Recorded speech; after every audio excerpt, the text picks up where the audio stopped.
Hey there, everyone. Gerson here from MSP Saber. I'm here with my bud Joe Spivey from ISR Ninjas, and we're talking about that age-old question: is cold calling dead with MSPs? Hey guys, how are you all doing? That is a very good question, Gerson. I deal with that quite often. But I would say the easy answer is yes, it is if you're not doing it properly. It very well can seem like it is a fruitless effort. And I'm sure many people have gone down this path where they've hired companies like ISR Ninja and they just haven't been able to receive the results, or they're on their third, fourth, fifth inside sales representative internally. I have, in my experience, I love cold calling. It sounds really funny, but I tell people that I'm also pretty crazy and probably not right in the head for saying that. It's almost like contradictory, but it is an old fashioned job. People just don't do it. A lot of people don't do it, and even if they are doing it, they're just not doing it that well. So it's not easy. It's hard. A lot of my employees, I understand, like they're subject to burnout. We get hung up on a lot, and it's hard seeing the light at the end of the tunnel for the dialer, the person doing the work, and more importantly, for the person that is counting on the end results of that work. So I think that's with anything. If the long term success is sometimes pretty far away, and the more you fail at it, the farther away it seems. And that's why a lot of my clients, when they talk to me, at one point, they were basically just giving up on the idea of cold calling. And in my opinion, you just haven't had the right experience. So you haven't done the right things to achieve the end results that you want to achieve. The cold calling is just part of achieving your long term MRR goals. And if you do it right, it's a mathematical equation.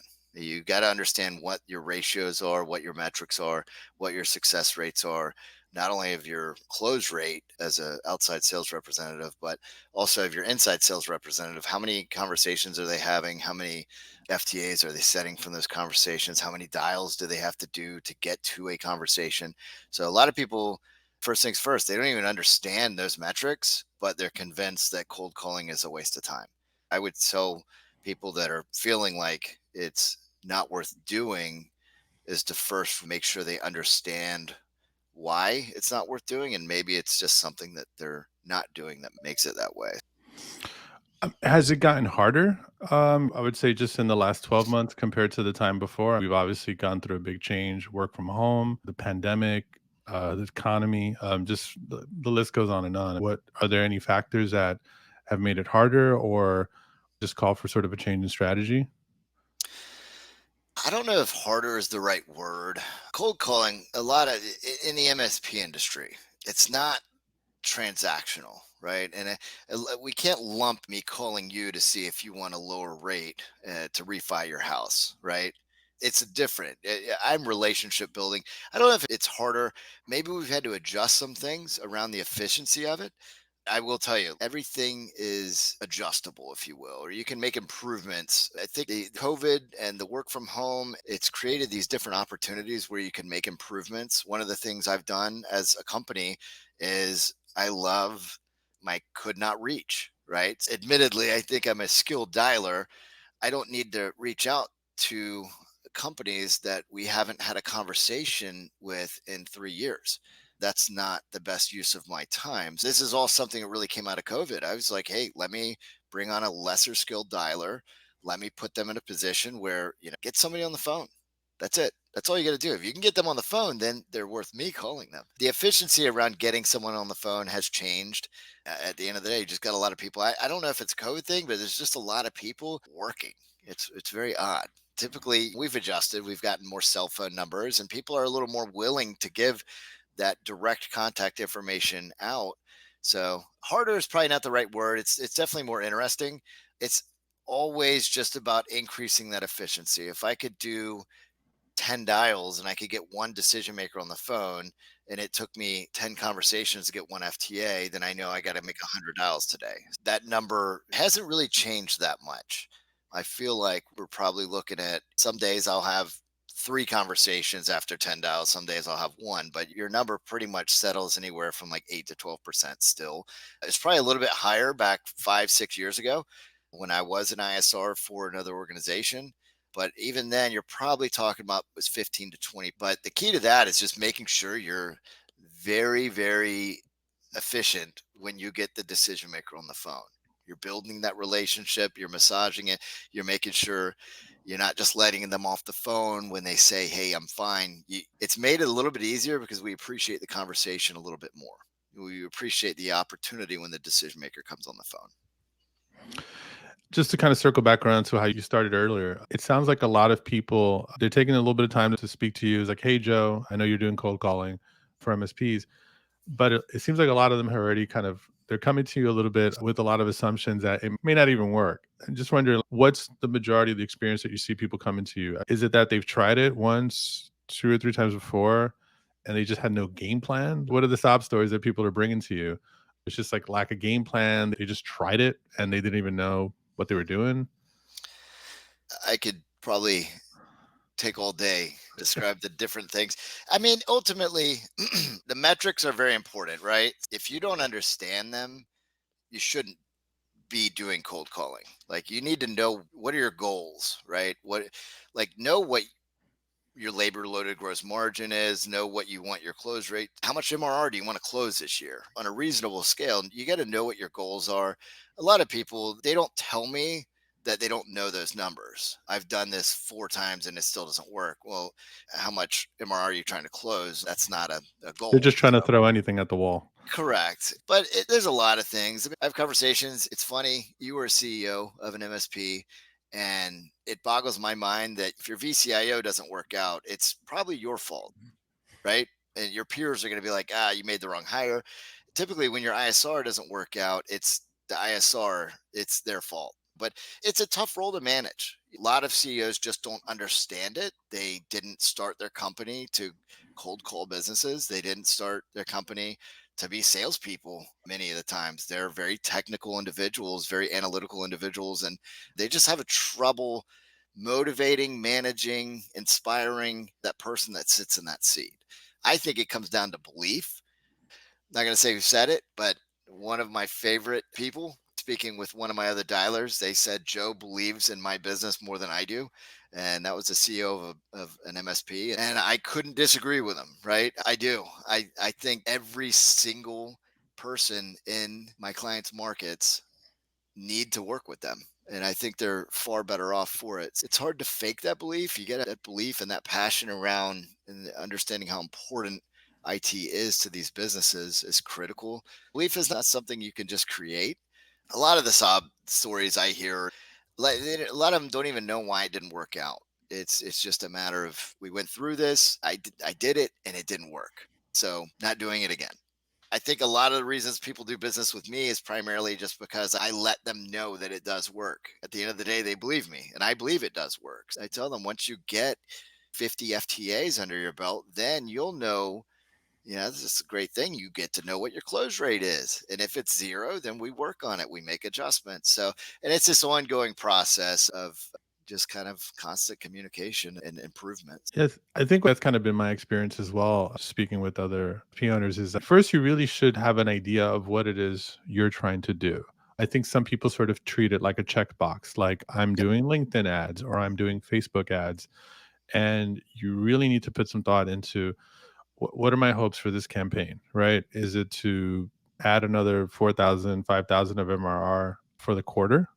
And I would definitely say if you have not ever had a success with a cold calling campaign, it's probably best to start with a fairly conservative goal. Because obviously, if your first climb is Mount Everest, you're not going to succeed. I'm thinking shoot a shorter goal. And to your point, really have those metrics in place. Because once you have the goal, then you can really sort of work backwards from the metrics. And you can evaluate it, right? Right. If you work backwards and let's just use the 10%, and I think that's a safe number. If you do 100 dials, you should have more than 10 conversations. But if they don't, then they're not getting past the gatekeeper. But that's the thing. As a CEO, you're trying to evaluate whether something is working. You don't want to base that off of a feeling or an emotion, right? It needs to be based off of a metric. If you do 100 dials and you have no conversations, the simplest thing you can look at, like you can look at your database, your logs, and see that. Where's the issue? Talk to your dialer. I mean, ultimately, if the gatekeeper is just not letting you through, is it because you've just got the craziest mean gatekeeper list out there, or is it because your dialer lacks that skill? It's not something that is probably fireable, but that's where a lot of people don't go in and like assist their dialer. They're just like, you haven't set any FTAs for me. I don't care why. You're not doing very good. So it is about kind of working those numbers backwards, figuring out where are we missing, where can we improve, and rather than just saying, "Hey, let's start over," let's stop and let's figure out how we can proceed forward so that we can have simply 5 conversations next week. Let's look at that as a big win. And then we get to 10. And then once you get to that 10, 15, 20 conversations a week, then you do the same thing with FTAs, right? Which there's a lot more moving parts getting a decision maker to agree to an FTA than there is getting a gatekeeper to push you through, right? But it's a lot of just constant adjustment and belief, and a lot of dialers, they'll kind of, I mentioned to you, we phone it in. I love the concept, but a lot of times we just get into this, I'm just going to say what you want me to say, right? That's it. We don't have a script, right? I'm just going to try to make you happy, Gerson, and I'm just going to say this, and then I can go to you and be like, that didn't work. We're just going through the motion, trying to get to our 100 dials or 80 dials or how many dials they're doing a day. That's why that belief set is so important. I've worked for a lot of different people, and I'm probably overconfident in some cases, but I just feel like I know better.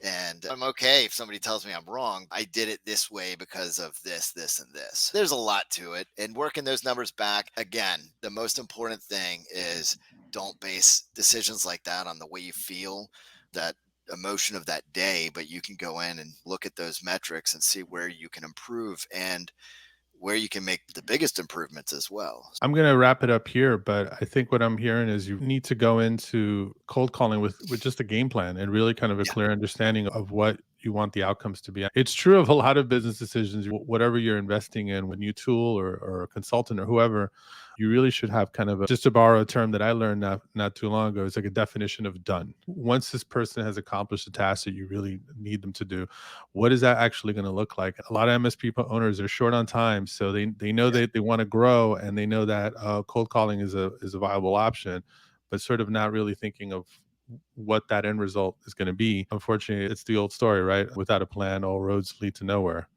I can finish off saying this, the needle in the haystack, right? Nobody wants to go find the needles in the haystack when you walk up to the haystack. That sucks. I look at cold calling and what I do, I always think of myself as a treasure hunter. I don't have a map. When I start, I got nothing. So I got to go find all this. I've got to go create the map. I think that's what people have to focus on, and there's metrics and the small things, focusing on those small little goals like having 10 conversations a week instead of 5 allow you to more quickly build that map. I'm telling you, once you have the treasure map where every prospect in your geographical area is, how many computers they got, who the decision makers are, the influencers are, it's not cold calling anymore. Right. That's the beautiful thing about it. And in my opinion, you've got something that none of your other competitors have, a treasure map to everything, to all of their clients. Little by little, it's just a beautiful thing. It'd be nice if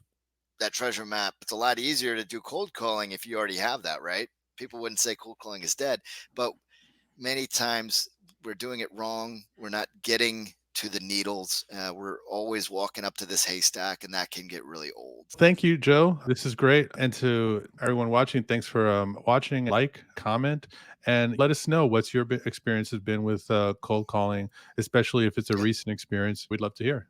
Thank you. Thank you.